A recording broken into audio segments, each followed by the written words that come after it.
ഞങ്ങൾ അച്ചായുടെ അമ്മച്ചിയുടെ അടുത്ത് വന്നേക്കാട്ടാ. അച്ചായി പനിയായിട്ട് അഡ്മിറ്റ് ആയിരുന്നു. അപ്പം അച്ചായനെ കൊണ്ടുവരാൻ വേണ്ടി ഞങ്ങൾ വന്നേക്കാട്ടാ. കുഞ്ഞാളൻ്റെ ശീലം ഇവിടെ ഉണ്ടായിരുന്നു.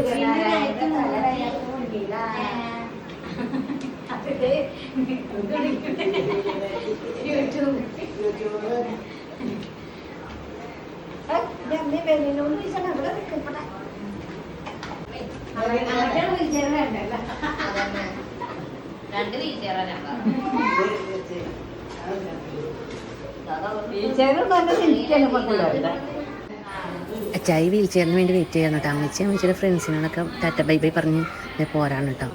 അങ്ങനെ ഞങ്ങളൊക്കെ കാറിൽ കയറി. അതപ്പോൾ അച്ചായി എന്നെ വീൽ ചെയറിൽ കൊണ്ടുവന്നിട്ടുണ്ടായിരുന്നുള്ളൂ കേട്ടോ. അച്ചായി വീൽ ചെയറിൽ വെയിറ്റ് ചെയ്തുകൊണ്ടിരിക്കാമെന്ന് ഞങ്ങൾക്ക് വേണ്ടി. അങ്ങനെ ഞങ്ങളൊക്കെ കയറി അച്ചായുടെ വീൽ ചെയറിൽ വരവൊക്കെ കണ്ട് ഇരിക്കായിരുന്നു കേട്ടോ.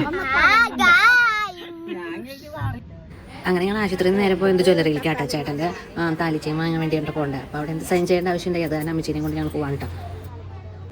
അച്ചായി ഇത്ര നേരം വീൽ ചെയറിൽ വന്നു കഴിഞ്ഞിട്ടേ ഇപ്പം ഈ പെണ്ണുങ്ങളിങ്ങനെ സ്വർണ്ണക്കടയിൽ ലേറ്റ് ആക്കി കഴിഞ്ഞാൽ ഞാൻ ബസ്സിൽ കയറി പോകുന്നു. വീൽ ചെയറിൽ വന്ന ആൾക്ക് ബസ്സിൽ പോകേണ്ടത് കുഴപ്പമില്ല. ജ്വല്ലറി കണ്ടപ്പോൾ മാഡിക്ക് മോതിരം വേണം. അപ്പോൾ മോതിരം കിട്ടാത്തതിൽ വിഷമിച്ചിരിക്കുന്ന കേട്ടോ മാഡി. ഞാൻ വീഡിയോ എടുക്കണിട്ട് കരച്ചിലായി പിന്നെ ആള്. അങ്ങനെ ഞങ്ങൾ താലിയൊക്കെ കണ്ട് ഒക്കെ സെറ്റായി ബില്ലിംഗ് ഒക്കെ ചെയ്യണ സമയം കൊണ്ട് ഞങ്ങൾ ജ്യൂസ് കുടിക്കാനായിട്ട് അപ്പുറത്തേക്ക് പോയിട്ടോ.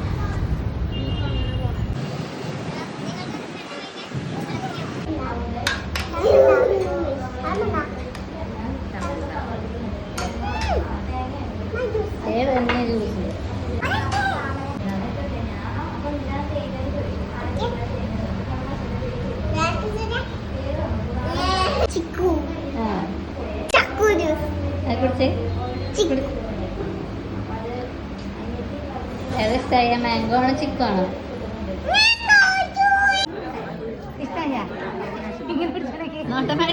അങ്ങനെ മാഡിക്കൊരു മോതിരം നോക്കി സെറ്റാക്കി ഞങ്ങൾ പോന്നിട്ടാ. പിന്നത്തെ വീട്ടിൽ ഇത്രയുള്ളൂ. Okay by.